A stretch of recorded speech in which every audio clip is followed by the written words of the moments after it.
Pernah nggak sih kamu kepikiran, kenapa ya kok kayaknya pola yang sama terus aja berulang di hubunganmu?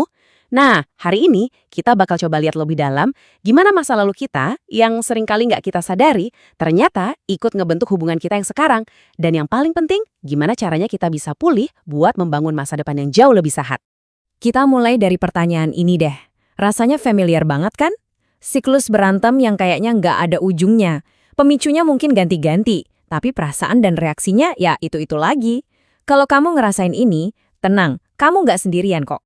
Dan yang menarik, akar masalahnya itu seringkali bukan soal siapa yang lupa balas chat atau siapa yang telat datang. Jawabannya seringkali jauh lebih dalam, terkubur di pengalaman-pengalaman yang udah ngebentuk cara kita mandang cinta dan kepercayaan sejak kita kecil dulu. Nah, untuk bisa nemuin kuncinya, kita perlu kenalan dulu nih sama satu bagian penting dari diri kita, sang anak batin, atau yang sering disebut inner child. Anggap aja dia ini tokoh utama dalam cerita di dalam diri kita. Jadi, apa sih sebenarnya anak batin itu? Coba bayangin, dia itu sebagai bagian dari diri kita yang nyimpen semua emosi, kenangan, dan pengalaman dari masa kecil. Semuanya, baik yang bikin kita ketawa maupun yang bikin kita nangis. Dia tuh nggak hilang gitu aja seiring kita dewasa. Dia tetap hidup di dalam diri kita dan ikut memengaruhi keputusan dan reaksi kita setiap hari. Oke, jadi ketika si anak batin ini kebutuhannya nggak terpenuhi atau ngalamin sesuatu yang menyakitkan, dia bakal terluka. Dan luka ini, jangan salah, nggak diam aja di masa lalu. Gemanya itu kerasa banget sampai ke masa kini. Inilah yang kita sebut luka batin. Ini adalah luka emosional yang secara langsung mempengaruhi cara kita berinteraksi, terutama sama pasangan. Contohnya gini, luka ini bisa bikin kita jadi defensif atau marah banget cuma karena kritik kecil dari pasangan. Karena tanpa sadar, itu nyentuh luka lama kita soal perasaan nggak cukup baik.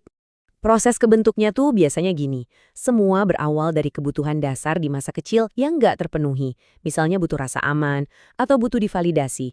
Ini kemudian menciptakan anak batin yang terluka, yang akhirnya muncul sebagai perilaku reaktif kita pas dewasa. Contohnya, cemburuan berlebihan, atau jadi susah banget percaya sama orang lain. Terus gimana kita bisa tahu kalau kita punya luka ini? Mungkin kamu ngenalin pola hubungan yang kok gagal terus ya dengan masalah yang mirip-mirip. Atau mungkin kamu ngerasa gampang banget tersinggung sama hal sepele. Bisa juga sebaliknya, kamu malah ngerasa hampa dan mati rasa. Nah, ini semua bisa jadi adalah bisikan dari anak batin kamu yang lagi terluka.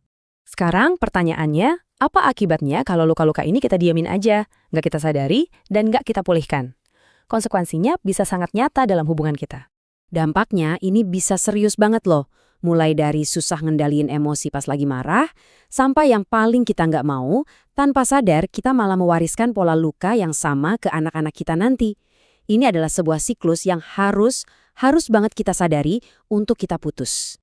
Oke, setelah kita lihat masalahnya, sekarang kita pindah ke solusinya. Kabar baiknya adalah kita semua bisa pulih.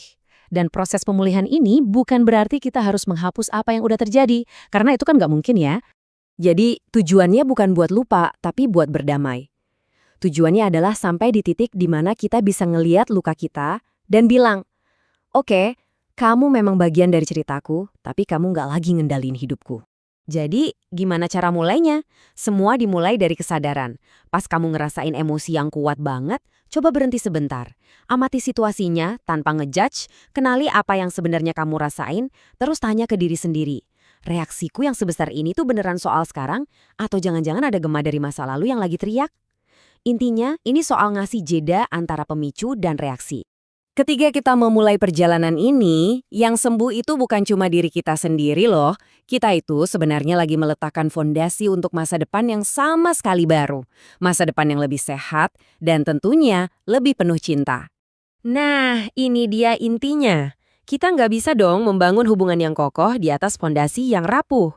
Memulai perjalanan untuk memulihkan diri itu bukan tanda kita lemah, tapi justru hadiah terbaik yang bisa kita kasih buat diri kita sendiri dan buat pasangan kita nanti.